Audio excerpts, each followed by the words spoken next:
नमस्कार, मैं हर्षित तिवारी। अभय न्यूज के 20 जून रविवार शाम के बुलेटिन में आप सभी का स्वागत है। आइए देखते हैं दिन भर की ताजा खबरें। इस बुलेटिन के प्रायोजक हैं आर के निवास बाय आर के डेवलपर्स। शानदार घर खरीदें अब अपने बजट में। शहर के गुंडे इस कदर बेखौफ हो गए हैं कि वे अब लोगों को धमकाने के लिए पुलिस अधिकारी बनकर धमकाने में भी पीछे नहीं रहते हैं।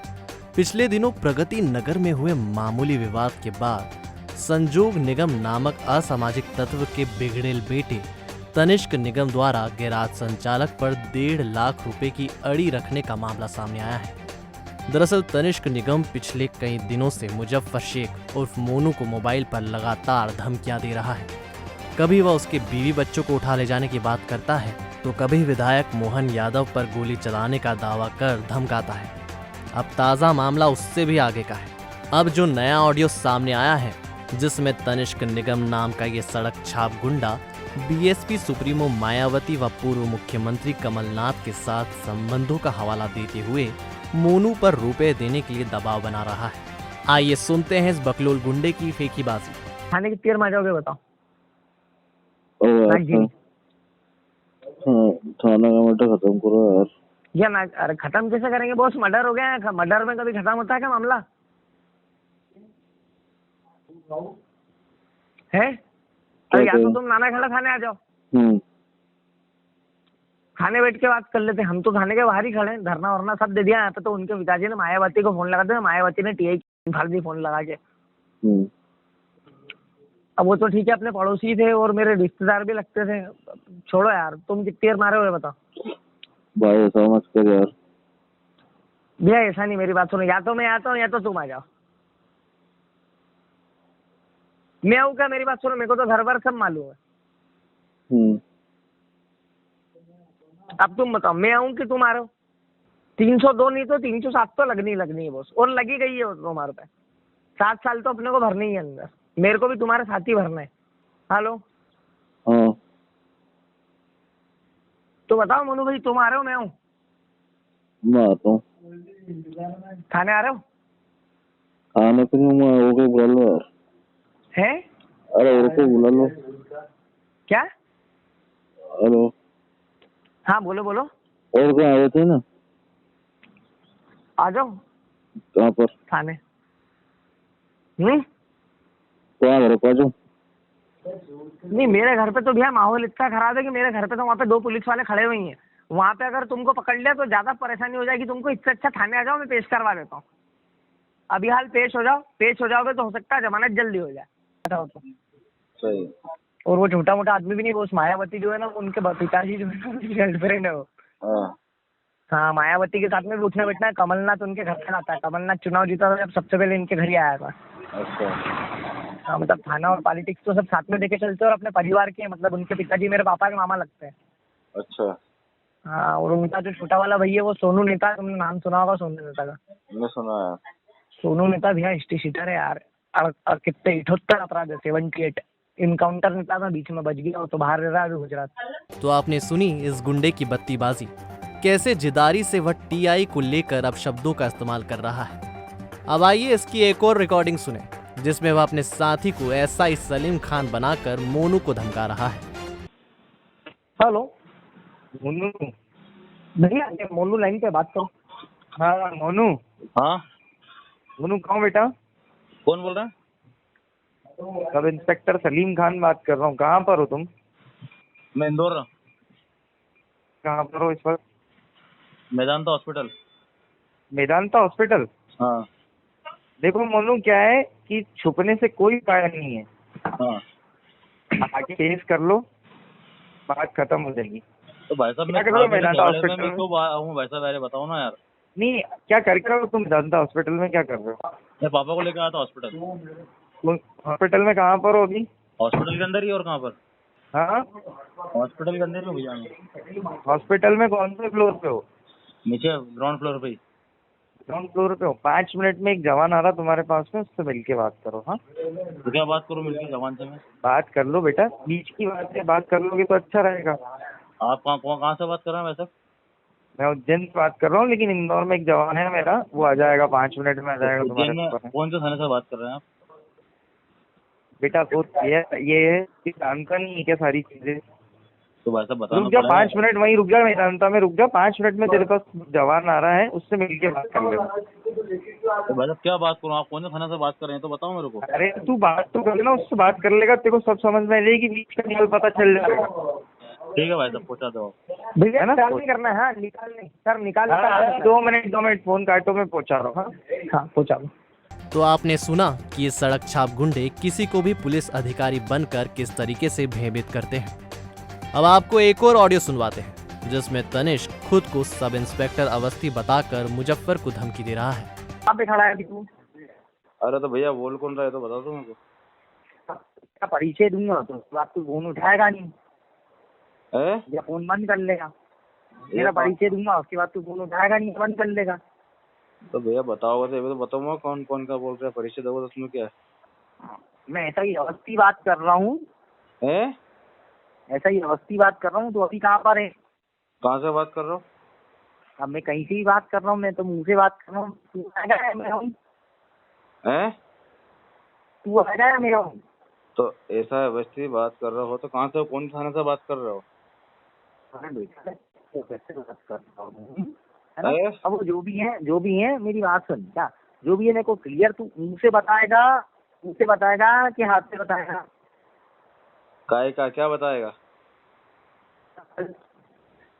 है? क्या हुआ था? काय का?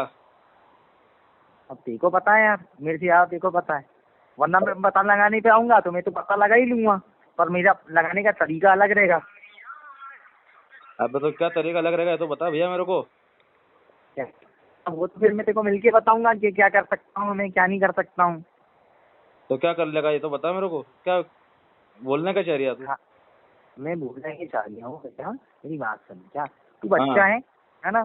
अब आप समझ ही गए होंगे कि तनिष्क नाम का ये छिछोरा गुंडा किस तरह से अलग अलग नामों से गिराज संचालक मुजफ्फर पर रुपए देने के लिए दबाव बना रहा है।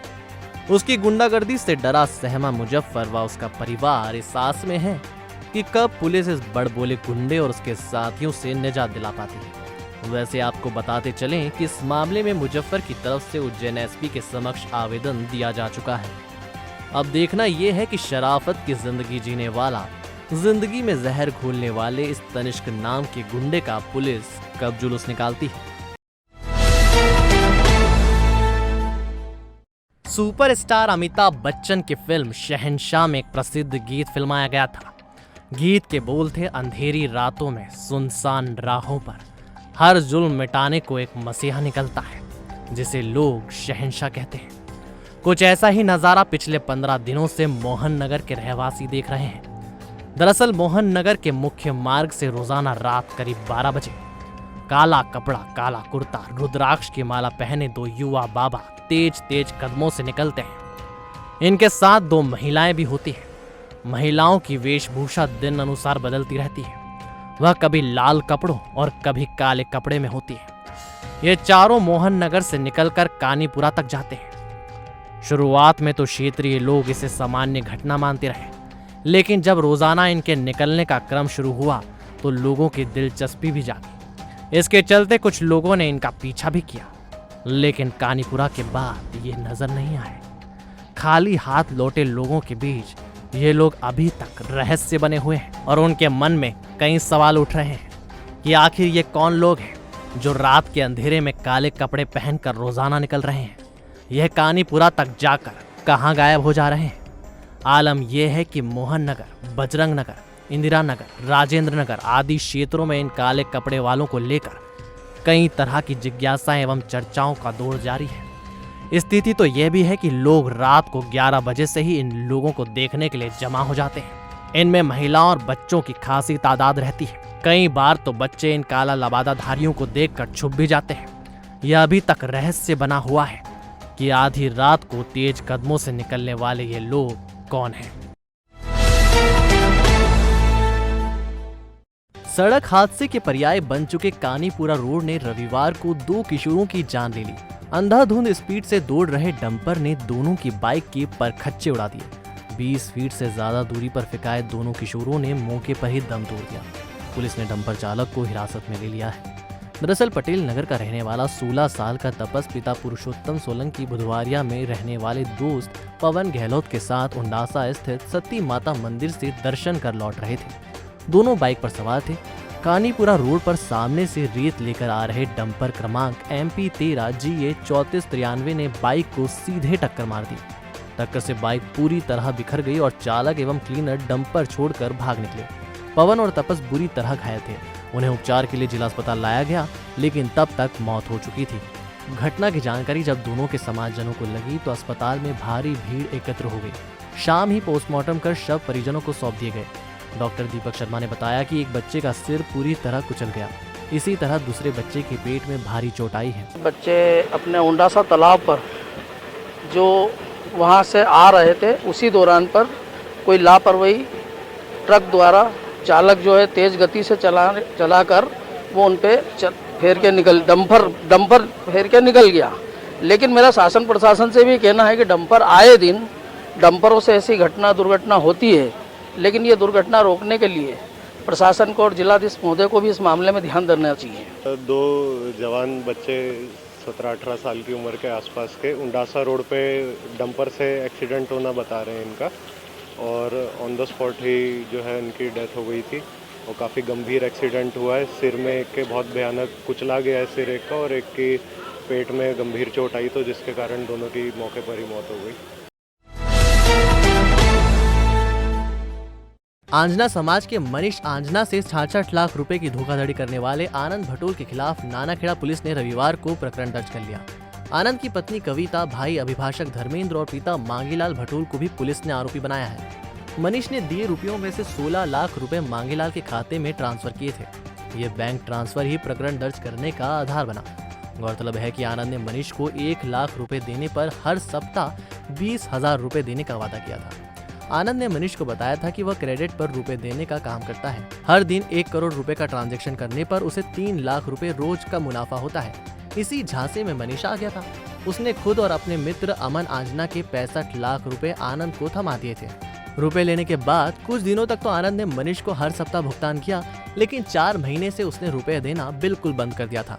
मनीष ने आनंद के भाई धर्मेंद्र भटोल से भी बात की थी, लेकिन उसने कोरे आश्वासन के सिवा कुछ नहीं दिया। कोरोना से बचाव में वैक्सीन की महत्वपूर्ण भूमिका को देखते हुए सोमवार को महा टीकाकरण अभियान होगा। एक ही दिन में 75,000 लोगों को वैक्सीन लगाने के लिए पूरे जिले में 390 टीकाकरण केंद्र बनाए गए हैं। इनमें से अकेले 118 केंद्र उज्जैन शहर में रहेंगे। 14 मॉडल केंद्र भी रहेंगे। आम आदमी को लुभाने के लिए वैक्सीनेशन सेंटरों को आकर्षक साज सज्जा कर सजाया गया है। वैक्सीन ऑन स्पॉट रजिस्ट्रेशन के आधार पर लगाई जाएगी। देर रात तक वैक्सीन वितरण का काम भी कोल्ड स्टोर से चला। कोरोना की तीसरी लहर से बचाव के लिए प्रशासन का अधिक से अधिक जोर ज्यादा से ज्यादा लोगों को वैक्सीन लगाने पर है। चूंकि 21 जून को योग दिवस है, ऐसे में इस दिन का चुनाव महा टीकाकरण अभियान के लिए किया गया है। सेंटर पर लोगों को ऊब न हो, इसके लिए उत्सव का माहौल तैयार किया गया है।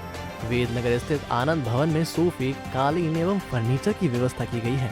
इसी तरह पत्ती बाजार के कम्युनिटी सेंटर को भी मॉडल की तरह तैयार किया गया है। सोंधिया राजपूत धर्मशाला सेंटर में पूरे परिसरों को गुब्बारों से सजाया गया है। जिले में अभी तक 5,05,090 लोगों को वैक्सीन का 1 डोज एवं 84,632 लोगों को 2 डोज दिए जा चुके हैं। चूंकि कोरोना से बचाव में वैक्सीन ही अब तक मददगार है, ऐसे में अभय न्यूज अपने दर्शकों से अपील करता है कि वह सोमवार को अपने नजदीकी सेंटरों पर जाकर वैक्सीन जरूर लगवाएं, क्योंकि यह आपकी और आपके परिवार के साथ समाज की सुरक्षा के लिए भी जरूरी है। मध्य प्रदेश में 21 जून से वैक्सीनेशन का महाअभियान शुभारंभ होने जा रहा है। मैं संदीप यादव, कमिश्नर उज्जैन, संकल्प लेता हूं कि मैं स्वयं वैक्सीन लगवाऊंगा और अपने परिवारजनों, मित्रों को भी वैक्सीन के लिए प्रेरित करूंगा। वैक्सीनेशन मेरी जिद है, यही सुरक्षा चक्र है। वैक्सीनेशन के लिए प्रेरित करना एक पवित्र कार्य है। आइए हम सब मिलकर वैक्सीनेशन के पवित्र कार्य के लिए जुटें, वैक्सीन प्रेरक बन सहयोग करें और वैक्सीन महाअभियान को सफल बनाएं। नेशनल क्वालिटी इंश्योरेंस स्टैंडर्ड की टीम 24 जून से 26 जून तक जिला अस्पताल के निरीक्षण पर आएगी। रविवार को भोपाल के विवेक मिश्रा ने अस्पताल का दौरा कर तैयारियों का जायजा लिया। करीब 3 घंटे तक अस्पताल में रहकर मिश्रा ने अस्पताल का चप्पा चप्पा देखा और जहां कमी थी उसे ठीक करने के निर्देश दिए। डॉक्टर अभिषेक जिनवाल ने बताया कि NQAS की टीम जाँच के लिए आ रही है। 3 दिन तक टीम उज्जैन में रहेगी। गाइडलाइन का परीक्षण करने डॉक्टर मिश्रा आए थे। इंस्पेक्टर डॉक्टर विवेक मिश्रा सर आए हैं, वो हमारी तैयारी का जायजा ले रहे हैं और साथ में हमारी तैयारी करवा रहे हैं। एनक्वास का जो फाइनल असेसमेंट है 24 से 26 तारीख तक जो एम्स के प्रोफेसर डॉक्टर अमित लटवाल साहब और डॉक्टर रियाज अहमद साहब द्वारा किया जाएगा, उसी की तैयारियों के लिए आए हैं। और ये कोई निरीक्षण नहीं है, ये तैयारियों के लिए सर आए हैं। जी एनक्वास की गाइडलाइन के अनुसार, मापदंडानुसार ही जो भी स्कोरिंग होगी उसके अकॉर्डिंग तैयारियां उसी के हिसाब से चल रही है कि जो एनक्वास की जो चेकलिस्ट है डिपार्टमेंट वाइज 16 डिपार्टमेंट हम लोगों ने लिए हैं, उसी के अंतर्गत मापदंडानुसार तैयारियां चल रही हैं। सोमवार की दोपहर 12:28 पर धरती पर अद्भुत खगोलीय घटना होगी। इस टाइम पर सूर्य की किरणें धरती पर एकदम लंबवत होंगी और इस समय परछाई गायब हो जाएगी। धरती के उत्तरी गोलार्ध में यह साल का सबसे बड़ा दिन होगा। इस दिन रात भी सबसे छोटी होगी। सूर्य की परिक्रमा करती पृथ्वी पर हर साल यह स्थिति 21 जून को बनती है। वैधशाला अधीक्षक राजेंद्र प्रकाश गुप्त ने बताया कि इस दिन सूर्य के कर्क रेखा से अधिकतम दूरी पर होने से पृथ्वी के उत्तरी गोलार्ध में दिन सबसे बड़ा 13 घंटे 34 मिनट का होता है। इस दिन रात सबसे छोटी यानी 10 घंटे 26 मिनट की होती है। सूर्य की स्थिति के कारण सोमवार की दोपहर 12:28 पर परछाई गायब हो जाएगी। इस सीन को आप भी देख सकते हैं, बस आपको इस समय पर छत पर या खुले में ऐसी जगह खड़ा होना होगा जहां सूर्य की किरणें सीधी पड़ रही हों। ढांचा भवन में रहने वाले 40 साल के एक ऑटो चालक ने रविवार की दोपहर सल्फास खाकर जान दे दी। 2 महीने पहले उसकी पत्नी का कोरोना से देहांत हो गया था। तब से वह डिप्रेशन में था। ढांचा भवन के अनिल पिता नारायण सिंह परिहार के परिजन उसे रविवार दोपहर 12 बजे अस्पताल लाए थे। उसने सल्फास खाया था और उसकी हालत खराब थी। थोड़ी देर तक अस्पताल में जीवन और मौत से संघर्ष करने के बाद अनिल ने दम तोड़ दिया। उसके दोस्तों के मुताबिक 2 महीने पहले तक अनिल की गृहस्थी एकदम ठीक चल रही थी। वह अपनी पत्नी के साथ खुशी से जीवन गुजार रहा था। पत्नी भी 7 महीने की गर्भवती थी और अप्रैल में उसे कोरोना हो गया। अनिल ने उसका इलाज कराया, लेकिन पत्नी और बच्चे दोनों को बचा नहीं पाया। तब से ही वह डिप्रेशन में रह रहा था। संभवतः इसी कारण उसने खुदकुशी की हो। उज्जैन में एक पिता ऐसा भी है जिसके 1 नहीं, 2 नहीं, 3 नहीं, पूरे 364 बच्चे हैं। दिलचस्प बात यह है कि इनमें से कई बच्चों की उम्र पिता से भी ज्यादा है। ये पिता है सेवाधाम आश्रम के संस्थापक सुधीर भाई गोयल। अंबोदिया में आश्रम चलाने वाले सुधीर भाई कब इतने सारे बच्चों के पिता बन गए, ये खुद उनको भी पता नहीं है। दरअसल सुधीर भाई की सेवा का कोई सानी नहीं। वह उन लोगों का आसरा बने हैं जिनका कोई सहारा नहीं है। करीब 30 साल पहले उन्होंने बेसहाराओं और अनाथों को आश्रय उपलब्ध कराने की शुरुआत की थी। आज उनका आश्रम सैकड़ों लोगों को सहारा दे रहा है। इनमें ऐसे लोग भी शामिल हैं जिन्हें बुढ़ापे में परिजनों ने घर से बाहर निकाल दिया। मनोरोगी, कुष्ठ रोगी, दिव्यांग सभी को सुधीर भाई बच्चों की तरह पाल रहे हैं। ये बच्चे भी उनको पिता ही मानते हैं। आज इन बच्चों की संख्या बढ़ते बढ़ते 364 हो गई है। इन सबके आधार कार्ड में पिता की जगह सुधीर भाई का नाम ही दर्ज है। इंडिया में संचालित सेवाधाम आश्रम में बच्चों के साथ बुजुर्ग बेहद खराब नारकीय स्थिति में आते हैं। वे अनेक प्रकार की प्रताड़नाओं के शिकार होते हैं। उनके जीवन को अच्छा बनाने के लिए, समाज की मुख्य धारा से जोड़ने के लिए, उनको स्वस्थ और स्वच्छ रखने के लिए हम निरंतर प्रयासरत हैं। रतलाम रेल मंडल के डीआरएम विनीत गुप्ता रविवार को अचानक खाचरोद रेलवे स्टेशन के मुआयने पर पहुंचे। उन्होंने प्लेटफॉर्म नंबर 1 और 2 पर 1 महीने के भीतर पानी की पर्याप्त व्यवस्था करने के निर्देश दिए। दोपहर करीब 12 बजे डीआरएम से मिलने विधायक दिलीप गुर्जर भी पहुंचे। उन्होंने डीआरएम को ज्ञापन भी सौंपा। इसमें खाचरोद की प्रमुख सब्जी एवं फूल उत्पादक स्थान बताते हुए व्यापारियों को लोडिंग में हो रही दिक्कतों से अवगत कराया। गुर्जर ने साबरमती एवं सोमनाथ एक्सप्रेस में सब्जी लोडिंग की व्यवस्था को और पुख्ता करने की मांग की। डीआरएम ने नई बिल्डिंग के साथ टिकट विंडो भी देखी। खाचरोद का मैंने दौरा रखा था, तो इसमें जैसा कि देखा आपने, यहाँ के जनप्रतिनिधि भी आके मिले, विधायक जी, और भी जो यहाँ के लोग हैं डिफरेंट वर्ग वाले, उन्होंने अपनी अपनी समस्याएं रखी। जो मुख्य समस्या यहाँ आ रही है कि जो यहाँ का पेरिशेबल गुड्स है, फ्लावर है, मावा है, इन सब के लिए लोडिंग की व्यवस्था को थोड़ा सा ठीक करने की उन्होंने मांग की है। तो हमने उनको यही बताया है कि एक हमको अपना प्रस्ताव दे दें कि कितना यहाँ लोडिंग कर पाएंगे, उस हिसाब से किस स्तर की हमें सुविधाएं देनी पड़ेंगी, उसका हम लोग प्रयास करेंगे। और जो विशेष समस्या उन्होंने बताई कि कुछ जो अभी गोभी का सीज़न आ रहा है, उसके लिए 2-3 ट्रेनों में उन्होंने जगह की मांग की है, तो उसको हम लोग देखेंगे और जो भी उचित कार्रवाई होगी ज़रूर करेंगे। पानी की जो समस्या है उसके लिए अभी हमने अपने अधिकारियों से चर्चा की है, और जो मुख्य बात सामने निकल के आई है कि यहाँ पे जो स्टेशन में पानी की प्रेशर पूरा ना होने के कारण पूरी लंबाई में प्रदाय नहीं हो पा रहा है। तो एक यहाँ पे नई टंकी बनाई गई है, ओवरहेड टैंक, उसको हम लोग 1 महीने के अंदर कमीशन करने की कोशिश करेंगे, तो एक परमानेंट सॉल्यूशन हो जाएगा। सब्जियों की और फूलों की और लोडिंग अनलोडिंग के संबंध में भी बातचीत की है, और अन्य जो छोटी मोटी समस्या है उनका भी शासन का ध्यान आकर्षित किया है। उज्जैन के बाद नागदा में भी पुलिस ने एक स्मैक तस्कर को गिरफ्तार किया है। उससे 8 ग्राम स्मैक मिली है। सीएसपी मनोज रत्नाकर की सूचना पर खाचरोद नाके पर कार क्रमांक MP 45 CA 1188 को रोकने की कोशिश की गई थी। जावरा की तरफ से आ रही इस कार को ड्राइवर चेतनपुरा की तरफ भगा ले गया था। घेराबंदी कर कार को रोककर चालक को उतार कर पूछताछ की तो उसने अपना नाम जुबैर पिता फिरोज खान बताया।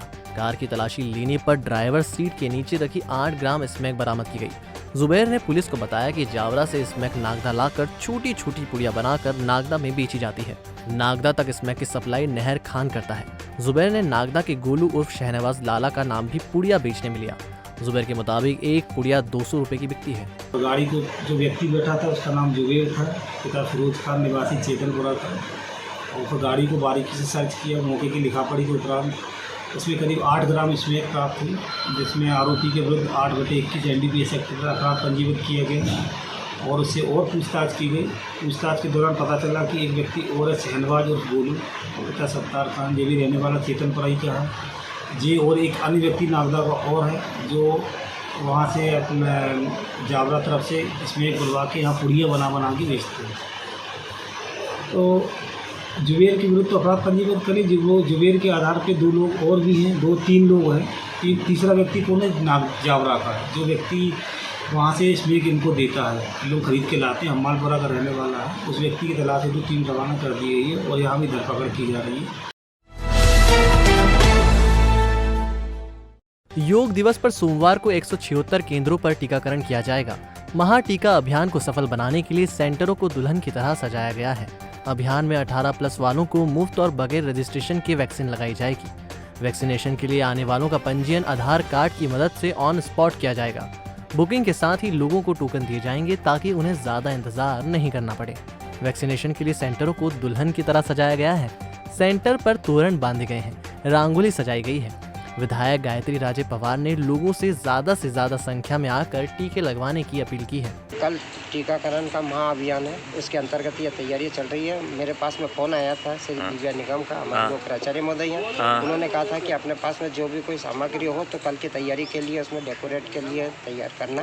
तो मेरे पास में ये फ्लावर्स पड़े थे और हमारी एक टीम है जो ये पुतई वाले भी हैं, ये हमेशा मुझे सहयोग करते हैं। वो लोग आए हैं और ये इस तरीके से पूरा योगदान दे रहे हैं अभी, और आगे भी जितना भी आज शाम तक, रात की 11 बजे 12 बजे तक जितना भी होगा वो पूरा योगदान देंगे। कल की तैयारी का कार्यक्रम चल रहा है। कोरोना को हराना है, कोरोना मुक्त देवास करने के लिए हमने देवास में संकल्प लिया है कि 21 तारीख को 30,000 लोगों को वैक्सीनेट करेंगे। वैक्सीनेशन की इस पहल में आप लोगों का सहयोग प्रार्थनीय है। ज़्यादा से ज़्यादा लोग निकलें, टीका लगवाएं, और जो लोगों को टीका लग चुका है अपने परिजनों को, अपने मित्रों को, अपने पड़ोसियों को, सभी को प्रेरित करें कि टीके के सेंटर पे जाकर वैक्सीनेशन लगवाएं और हमारा ये संकल्प पूरा करें। मैं भी 21 तारीख को टीके के सेंटर्स पे भ्रमण कर ज़्यादा से ज़्यादा लोगों को प्रेरित करूंगी। आप सब लोगों को बहुत बहुत शुभकामनाएं। नाहर थाना पुलिस ने 2.5 किलो गांजे के साथ एक बदमाश को पकड़ा है। आरोपी के खिलाफ एनडीपीएस के तहत कार्रवाई की है। मुखबिर की सूचना पर पुलिस ने मीठा तालाब दरगाह के पास से अयूब पिता इब्राहिम खान निवासी जोया कॉलोनी को पकड़ा। तलाशी के दौरान उसके पास 2.5 किलो गांजा बरामद हुआ। जब्त गांजे की कीमत 30,000 रुपए बताई जा रही है। अयूब गांजा कहां से लेकर आया, पुलिस इसका पता लगा रही है। रात को 10 बजे के लगभग मुखबिर द्वारा सूचना प्राप्त हुई थी कि एक मीठा तालाब के पास गढ़वाले दरगाह के एक व्यक्ति खड़ा है, उसके हाथ में वो गांजा जैसे पदार्थ है। तो यहाँ से थाने से रवाना होकर वहाँ पहुँचे, उसको घेराबंदी करके पकड़ा गया, जिसके पास से लगभग 2.5 किलो गांजा मिला। उसके अंदर सफ़ेद हाथ में थैला लिया था, पकड़ के थाने ले आया था। उसकी कार्रवाई की गई थाने पे। पूर्व पर्यटन मंत्री विधायक महाराज स्वर्गीय तुकोजी राव पवार की पुण्यतिथि पर पूर्व सभापति अंसार अहमद हाथी वालों के मार्गदर्शन विधायक गायत्री राजे पवार और महाराज विक्रम सिंह पवार के मुख्य आतिथ्य में वार्ड 7 में गरीबों को वस्त्रों का वितरण किया गया। इस दौरान मंदिर में बाउंड्री वॉल और सड़क सीमेंटीकरण काम का भूमि पूजन किया गया। आज 7 नंबर वार्ड में श्रद्धेय महाराज साहब की 6वीं पुण्यतिथि के अवसर पर हमारे अंसार भाई के नेतृत्व में महिलाओं को साड़ियाँ वितरित की गई, पौधारोपण किया गया। इसी वार्ड की एक सड़क का भूमि पूजन भी किया है और सभी लोगों से मिलना जुलना भी हुआ है और मंदिर की बाउंड्री वॉल का भी भूमि पूजन हुआ है। माध्यम से हमने आज लाखों रुपए की सौगात दी है वार्ड नंबर 7 में इटावा में, रोड की और मंदिर की बाउंड्री की, और करीब करीब हमने वहाँ के लोकल जो बेसहारा गरीब लोग हैं उनको आज महाराज साहब की पुण्यतिथि का अवसर पर 300 के करीब साड़ियाँ और 200 सूट के करीब हमने वितरण करे हैं। रतलाम जिले की रावटी तहसील में झूला छाप डॉक्टर के इलाज से एक महिला की मौत का मामला सामने आया है। बजरंगगढ़ के नैन गांव की मीरा को बीमार होने पर परिजन उपचार के लिए रावटी के डॉक्टर महेश के पास लेकर आए थे। डॉक्टर ने कुछ इंजेक्शन लगाया और दवाई देकर मीराबाई पति फकरू को घर रवाना कर दिया था। घर लौटते वक्त रास्ते में ही मीराबाई की मौत हो गई। परिजन श्रवण ने बताया कि डॉक्टर ने इंजेक्शन लगाया और दवाई दी, इसके बाद घर आ ही रहे थे कि मौत हो गई। सर ये है घटना है 10:30 के करीब। क्या हुआ था? डॉक्टर के पास ले गए, वहाँ पे इंजेक्शन लगाया 10:30-20 मिनट। हाँ। तो वहाँ से गोली दी और दवाई लेके वहाँ पे बिस्किट खाया, थोड़ी देर रुके और फिर वहाँ से नारायणसोरा चले गए टेम्पो के लिए। वहाँ से फिर वो वहाँ पे बैठी थोड़ी देर और फिर पानी लेने इसके हस्बैंड गए, तो फिर वो पानी लेने गए, जब तक वो लेट गई थी। फिर वो पानी देने गए, फिर उठी नहीं। कल एक सूचना मिली थी, मेरा पति देवदा निवासी बजरंगगढ़ की महिला थी, तो करीब 9:30 बजे हॉस्पिटल आए थे इलाज कराने। 3 दिन से बुखार था, हॉस्पिटल आए थे, प्राइवेट हॉस्पिटल में इलाज कराया था। इसके बाद में इलाज कराने के दौरान फिर वापस चले गए थे। करीब बजरंगगढ़ जाने के लिए वो ऑटो रिक्शा में बैठते हैं, ऑटो वगैरह इंतज़ार करते हैं। वहाँ करीब वो फकरुद्दीन बोहरा है, उसकी दुकान के आज नैन रोड पहुँच गए थे। वहाँ पे करीब 12 बजे बाद महिला की डेथ हो गई, जिस पे उनमें आक्रोश था कि इंजेक्शन वगैरह लगाए, जिस कारण उसकी मृत्यु हुई है। जिस पर मर कायम कर उसका पीएम कराने, पैनल द्वारा पीएम कराने के लिए सबको भेजा गया है। वो अग्रिम जांच के बाद भी जो कार्रवाई वैधानिक कार्रवाई की जाएगी। जावरा के लालाखेड़ा गांव में शनिवार रात हुई बारिश का पानी घुस गया। सबसे ज्यादा निचली बस्तियों के रहवासियों को परेशानी हुई। इनके घर पानी में डूब गए। सभी को ग्राम पंचायत भवन में ठहराया गया है। दरअसल गांव के पास ही दिल्ली मुंबई एक्सप्रेस हाईवे का काम चल रहा है। हाईवे बनाने वाली कंपनी 8 लेन सड़क बना रही है। इसकी ऊंचाई काफी रखी गई है। सड़क के पानी को निकालने की कोई व्यवस्था ठेकेदार कंपनी ने नहीं की है। निकासी का रास्ता नहीं होने से बारिश का पानी गाँव में घुस गया। करीब 15 ग्रामीणों के मकानों में पानी भर गया और इन सभी की रात ग्राम पंचायत भवन में कटी। घरों में रखी किसानों की उपज और गृहस्थी का सामान बर्बाद हो गया। गांव में पानी घुसने की जानकारी मिलने पर तहसीलदार भी पहुंचे। कांग्रेस नेता वीरेंद्र सिंह सोलंकी ने आरोप लगाया कि ठेकेदार ने पानी निकासी के सारे रास्ते बंद कर दिए हैं। इसी तरह खेत तक जाने वाले रास्ते भी बंद कर दिए हैं। मेरा नाम बद्रीलाल पाटीदार, मैं ग्राम पंचायत का उपसरपंच था। मैंने इंजीनियर जो इस कंपनी का इंजीनियर, उससे मैंने अभी 15 दिन में कम से कम एक 7-8 बार बात करी है, पर हमारी बात कोई सुनने के लिए तैयार नहीं है। क्योंकि सर ये जो किसानों का आने जाने का रोड जो है हमारे खुद के कुएं पे जाने का रोड है, वो रोड अभी पानी में बह गया है और ना तो उन्होंने ढंग से रोड बनाए हैं और न बना रहे हैं। बार बार कहने पर भी नहीं सुन रहे हैं। अभी जो है वर्तमान में हम कुएं पे न जा पाएंगे और न बोनी कर पाएंगे।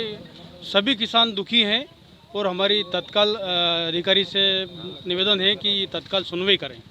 ये दिल्ली मुंबई 8 लेन जो निर्माण हो रहा है, इस 8 लेन में निर्माणकर्ता एजेंसी और ठेकेदार जो संबंधित एजेंसी के अधिकारी हैं, उनकी लापरवाही से ग्राम लालाखेड़ा के लगभग 8 से 9 परिवार पूरे बर्बादी के मुहाने पर हैं। उनके मकान पूरी तरह से नष्ट हो चुके हैं। जो ठेकेदार हैं उनके खिलाफ एफआईआर दर्ज करें। अगर कल तक एफआईआर दर्ज नहीं होती है तो हम कल लालाखेड़ा फंटे चौराहे पर सभी राजनीतिक दलों के साथ, सब किसानों के साथ, सब पीड़ित भाइयों के साथ मिलकर के चक्का जाम करेंगे। अभी वीरेंद्र सिंह जी सोलंकी वहाँ के ग्रामीणों के साथ, लालाखेड़ा के ग्रामीणों के साथ अभी थाने पर आए थे। उन्होंने एक आवेदन दिया है। ग्रामीणों का कहना है कि परसों के दिन जो कंटिन्यू बरसात हुई है और उसकी वजह से गांव में पानी घुस गया है और करीब 5-7 मकान जो हैं वो क्षतिग्रस्त हो गए हैं। उसमें वो 8 लाइन कंपनी के जो लोग हैं जिनके द्वारा रोड बनाया जा रहा है, उनकी लापरवाही की वजह से ये पानी गांव में घुसा है। इस संबंध में आवेदन दिया, हम जांच करेंगे और वीरेंद्र सिंह जी की ये मांग है कि जिनके मकान टूटे हैं उनके मकानों का मुआवजा दिया जाए। तो इस संबंध में हम एसडीएम साहब से और वरिष्ठ अधिकारियों से चर्चा करके वैधानिक कार्रवाई करेंगे। अभी ग्रामीणों की मांग ये है कि यदि वो मुआवजा दे दें तो हमको कोई परेशानी नहीं है। यदि वो मुआवजा नहीं देते हैं तो फिर जो भी हो वैधानिक कार्रवाई करिए। विश्व हिंदू परिषद की नागदा इकाई ने शहर में मास्क वितरण किया। इस दौरान लोगों को 21 जून को होने वाले महा टीकाकरण अभियान की जानकारी भी दी। भार्गव मार्ग पर अटाला सामग्री बेचने जा रहे मजदूर शंकर राव मराठा को 2 अज्ञात लोगों ने चाकू मारकर घायल कर दिया। शंकर राव ने बताया कि उस पर हमला क्यों किया और हमला करने वाले कौन है, उन्हें वह नहीं जानता। मानसून के बादलों ने रविवार की शाम शहर को भिगो दिया। हालांकि बादल सुबह से ही छाए हुए थे, लेकिन बरसे शाम के बाद रविवार की शाम तक 8 मिलीमीटर बारिश रिकॉर्ड की गई। रात का न्यूनतम तापमान 23.5 एवं दिन का तापमान 30 डिग्री रिकॉर्ड किया गया। तो आपने देखा हमारा बुलेटिन। आपको हमारा बुलेटिन कैसा लगा, इसका फीडबैक कमेंट सेक्शन में जरूर दीजिएगा। इसके साथ ही आज फादर्स डे है। आप सभी को फादर्स डे की हार्दिक शुभकामनाएं। आपने फादर्स डे कैसे सेलिब्रेट करा वो भी हमें कमेंट सेक्शन में जरूर बताइएगा। कल फिर मिलेंगे नए बुलेटिन के साथ। नमस्कार।